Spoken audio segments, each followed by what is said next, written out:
1, 2, 3, take us space! Woo! Gayle, why? Why this? Why strap yourself into Jeff Bezos' giant metaphor of a rocket for what clearly looks like a high-gloss publicity stunt? What made you wake up one morning and say, you know what I need? I need a little space travel with Katy Perry and a billionaire's girlfriend. No, this isn't shade. It is genuine curiosity. Okay, there's a lot of side eye here. Let's talk about this spaceflight, shall we? Welcome to the PR Breakdown. I'm your host, Molly McPherson. And for the record, I was not invited into space. Was it my Bixie cut? Not enough hair to float dramatically in zero gravity? Not enough influencer energy? I can't sing. I'm not going on tour. Either way, this episode is a mashup of strategy, psychology, and a touch of chaos. I'm asking the question, how do you tell someone they're wrong without setting everything on fire? Recently, I brought in friend of the podcast, Dr. Abby Medcalf. She is a therapist, a relationship expert who knows how to make even the most defensive boss, client, or your ex, or soon-to-be ex, finally hear the truth. We talked about her 3-step method to get people from, how dare you, to, okay, I'm listening, and bring it to life. I thought, what better case study than the Blue Origin all-women space flight, aka Jeff Bezos and his publicity machine launching into space. Branding, optics, possibly overcompensation. But I'll walk you through Abby's framework as we walk through an imaginary, slightly cheeky, but sincerely curious conversation with Gayle King after listening to her defend this spaceflight. So what do you think when people say, oh, it's frivolous? Number one, they call it a ride, which I find very irritating because they never say men went for a ride. What do you say to people who think that this was frivolous or just a ride? You know, I think the message that it sends is very, very powerful. And the people that say that, by the way, weren't there. And Yes. I don't work for Blue Origin. But I think I was one of these people that go, I don't know why are we going to do this until you educate yourself and see what is happening there. I think you'll have a very different perspective. Ask her really why she's defending it. I think it's a lesson that anyone can use because you know me, I love offering lessons to communicators, but also people who communicate in life. Because even the best communicators can end up defending the indefensible when the story gets muddled. First, let's start out with some facts. When you go to Wikipedia, now under April 2025, Blue Origin, Jeff Bezos, he will be the person behind launching its first all-women crew to the edge of space. The crew included Lauren Sanchez, the mission organizer, also philanthropist, journalist, former journalist, and yes, Jeff Bezos' fiance. Gayle King, CBS journalist, BFF, Oprah. She's turning 70 and reaching for the stars. There is Katy Perry, who is a, Wikipedia might call her a pop icon. I call her a slightly washed up one. She's going on tour. More on that later. And her tickets are having trouble selling. But hey, nothing like launching into space to launch those ticket sales. Aisha Bowe, she's an aerospace engineer and the first Bahamian woman now in space. Amanda Wynn, she's a civil rights activist and scientist. And when she tells the story about why she wanted to take this trip into space, she speaks about justice. She's a victim of sexual violence. It's a very sad story. In an interview, she said that, she always wanted to be an astronaut, but fighting for justice for women who have been abused came first. So that's very noble. And then also Carrie Ann Flynn, who's a film producer. Jeff Bezos is no dummy. He's not just going to send up a crew of online influencers and people who could get him publicity. That's a powerful lineup. There were real firsts here, and there was real inspiration. But it was also a textbook PR formation. Jeff hit all the demo boxes: science, activism, celebrity, media, his girlfriend.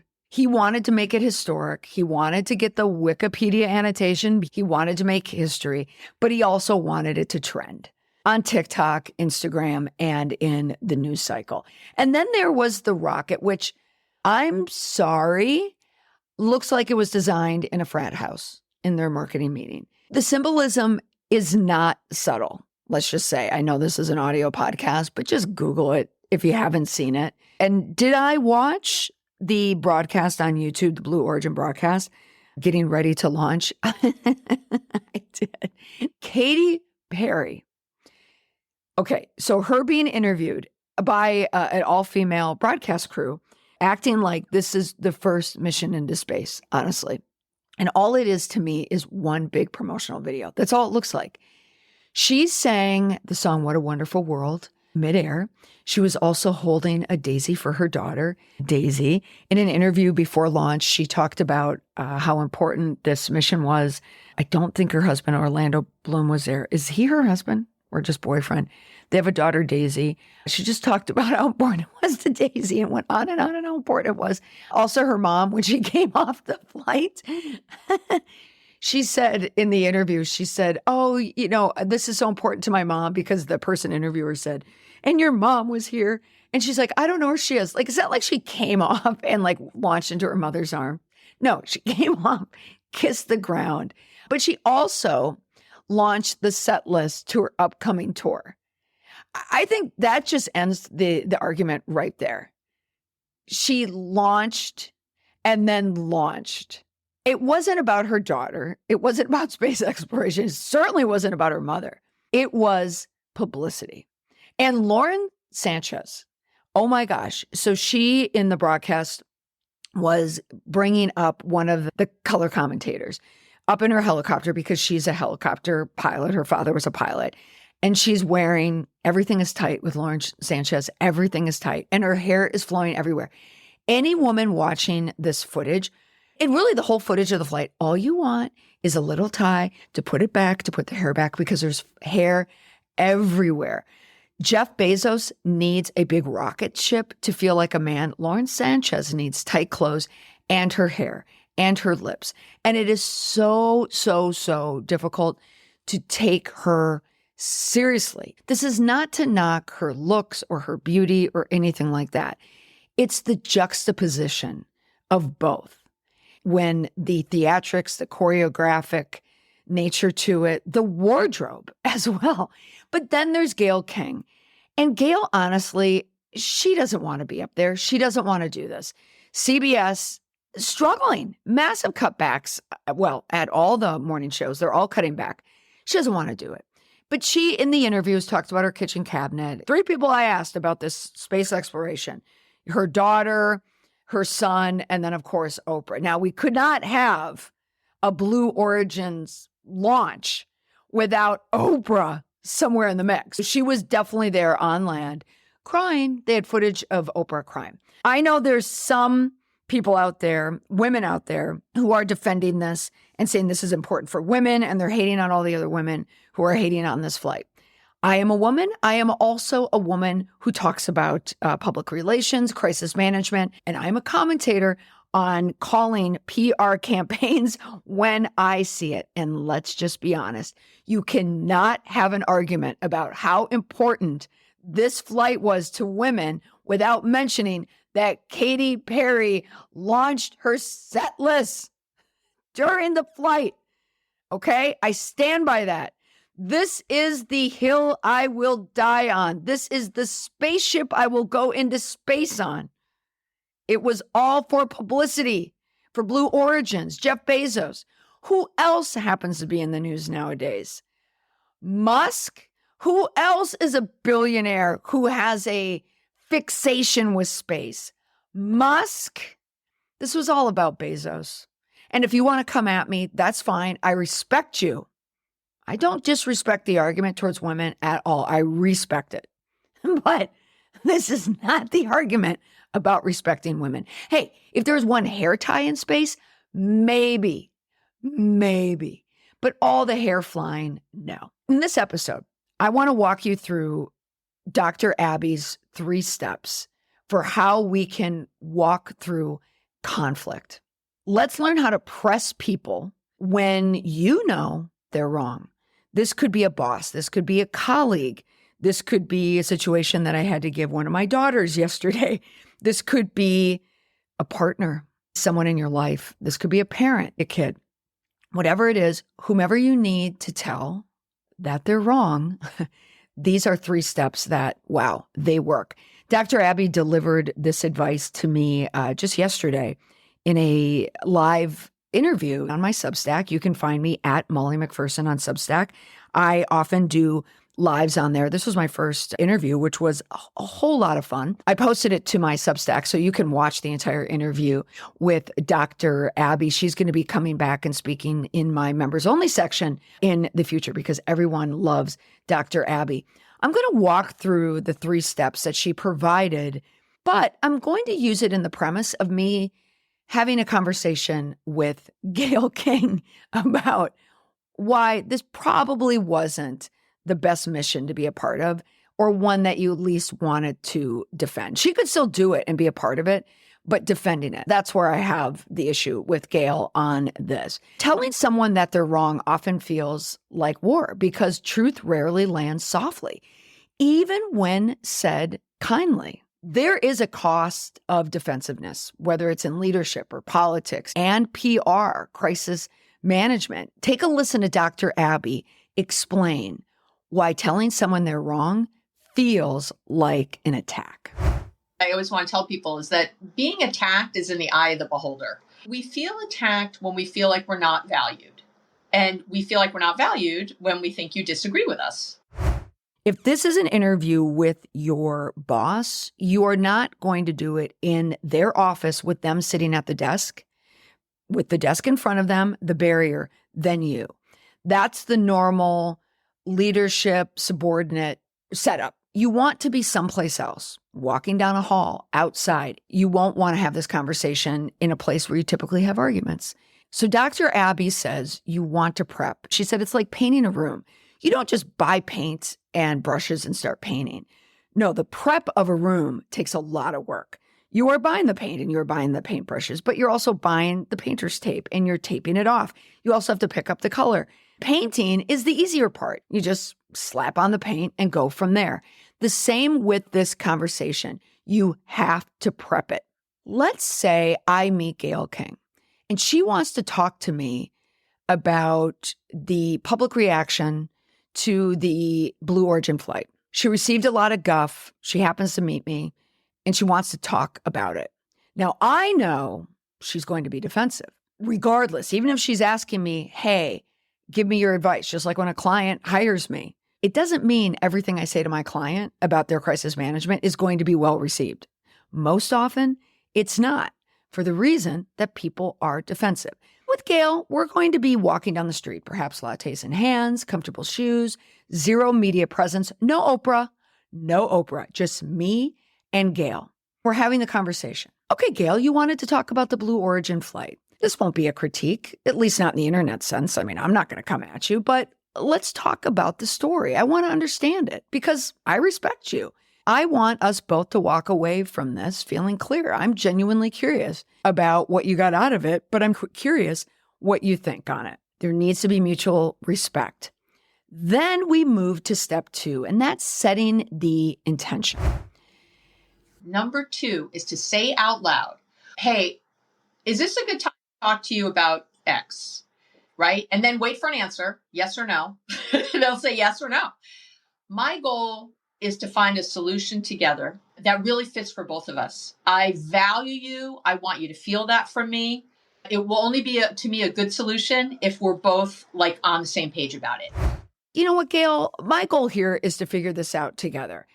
I want to understand where you're coming from, and then I'll share where things didn't quite land for me, which might translate into the public sentiment, which is resoundingly negative. Because Gayle, I value you. I know you don't put your name on fluff.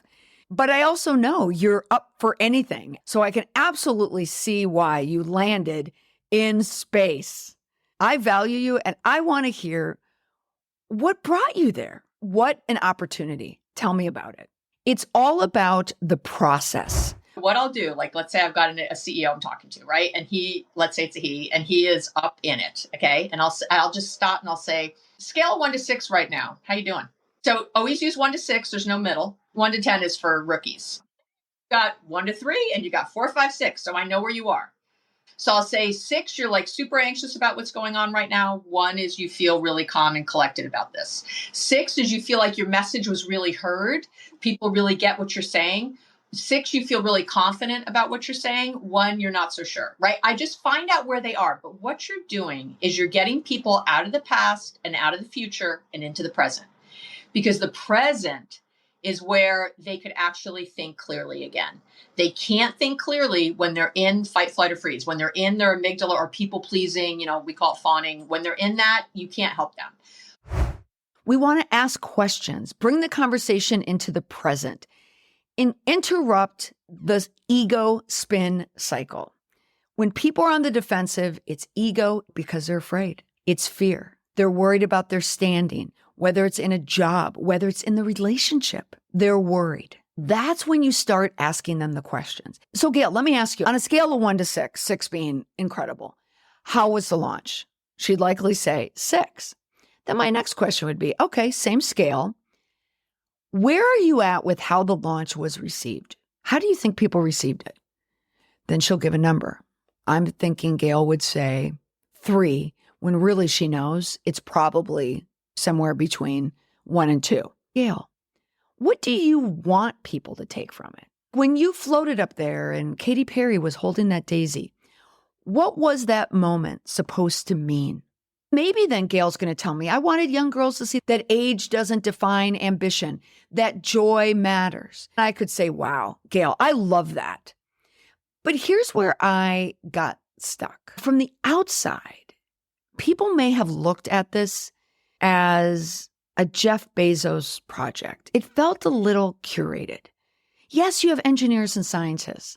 And then Katy Perry, like doing 0 gravity spins, and we saw the made for TikTok moments, singing, launching the set list.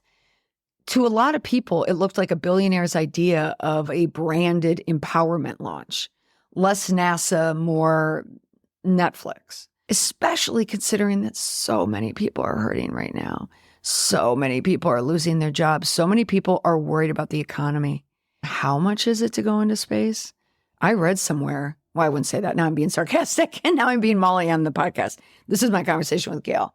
Gayle, I read somewhere, some people were saying that it costs like $500,000 to launch one person in that rocket ship. You have to pay a $150,000 deposit, which I assume none of you paid, right?